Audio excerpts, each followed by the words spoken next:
Area. Oh. Oh, wait, I've already done that song. I should figure out a new song to do about area. But anyway, we're going to finish our quick area review here. This is day 2 of an area review.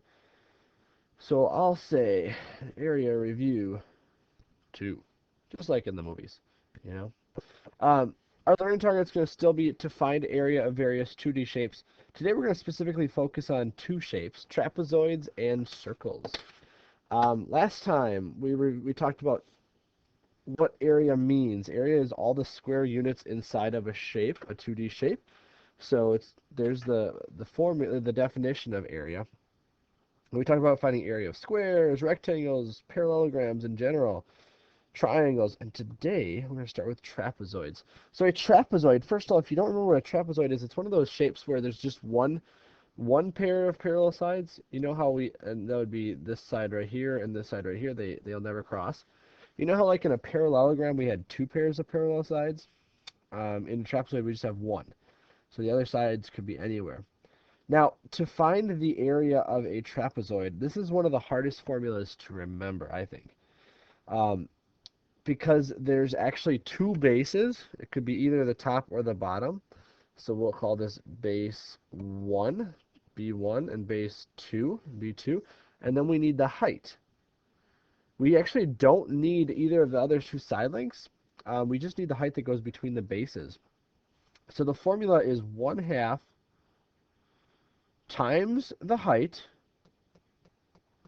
times base 1 plus base 2. Okay? So there's your formula. Make sure you have that written down. Let's do this first example over here together. So if I take this example here, to find the area, I would say I want to find 1/2 times the height, which is 5. The height is the distance between the 2 bases. And then add the 2 bases up and multiply by that. So our 2 bases are 4 and 9. So we put 4 plus 9.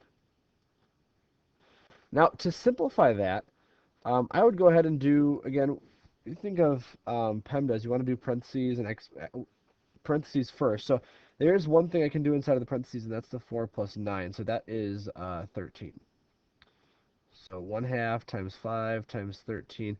And really, if you want at this point to take your calculator and put it all in there, um, you can just do 1/2 times 5 times 13, or 0.5 times 5 times 13. I just checked it on my calculator. I got 32.5. 32.5. And that would be centimeters squared, or square centimeters. So the way you write it is centimeters squared. Okay? So that's how you find the area of a trapezoid. It's just another formula where you gotta take the values and plug it in, plug it in. But it's just a little bit harder formula to remember. So let's do a second example. If you want to pause this and try it on your own, that would be awesome. If you want to just follow along, go for it. So in this one, there's a lot more numbers. There's a 4, a 5, a 6, 7, 8. We don't need all those numbers. You'll recognize we only need the height, the base 1, and the base 2. So the base 1 and the base 2 are the sides that are parallel to each other. So that would be the 6 and the 8. So base 1, base 2. And then the height is just the line that goes directly up and down between those. So that would be the 4. So really we don't need the 5 or the 7 to find the area of this. Okay? So 1/2 times the height, which is 4. And then times 6 plus 8. All right? Let's simplify. 6 plus 8 I know is 14. You could actually, if you wanted to do 1/2 times 4 right away, you could. Because we'll do that next anyway, or you can just type it all in. But 1/2 times 4 is 2. 1/2 of 4 is 2, and then you get 28. So this way I was able to do it in my head without using a calculator. If you would do it otherwise, it'd be 1/2 times 4 times 14, which you'd ultimately get to 28 anyway. And this one, it doesn't have a label, so we'll say units squared. All right? So that's how you find the area of a trapezoid. Last one we're going to do, we're going to review today, is area of a circle. So, always remember that pi are squared. Pi are squared. but pi around. Aha! But that's how you can remember the area of a circle. So the area of a circle is simply pi times radius squared or pi r squared. You probably have learned this in the past. Pi r squared. That's the area of a circle. Okay?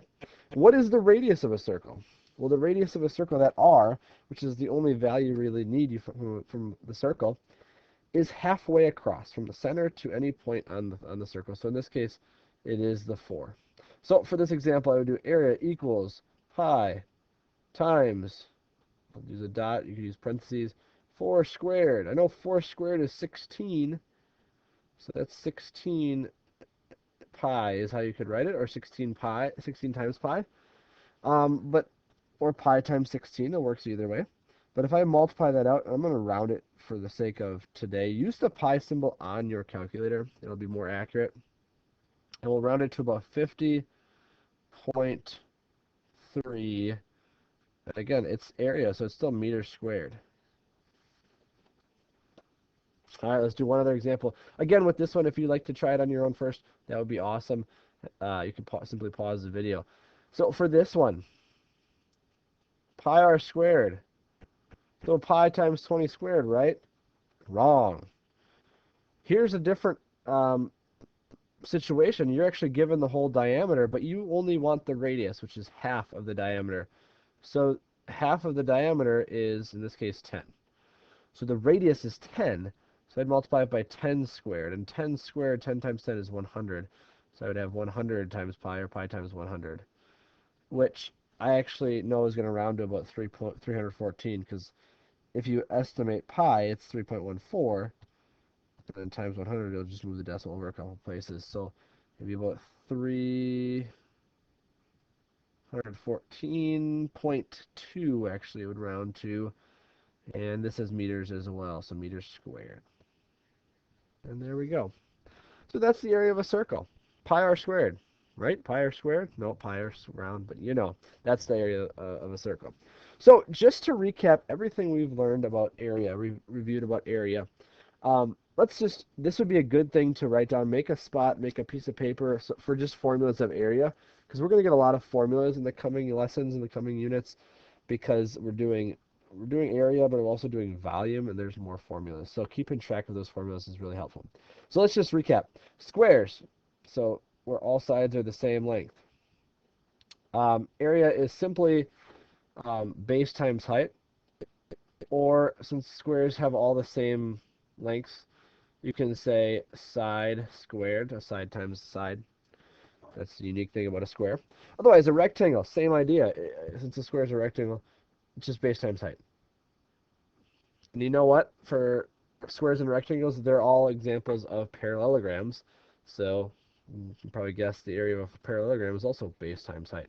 So if you got the base and the height of a square, rectangle, any sort of parallelogram, you can find the area. Now a triangle is actually half of that, so we would get 1/2 times base times height, or base times height divided by 2. And then the 2 from today. Oh, sorry, I should draw pictures next to these, so that's always helpful, visual. Parallelogram is one where they're parallel, but they're not all right angles necessarily. A triangle.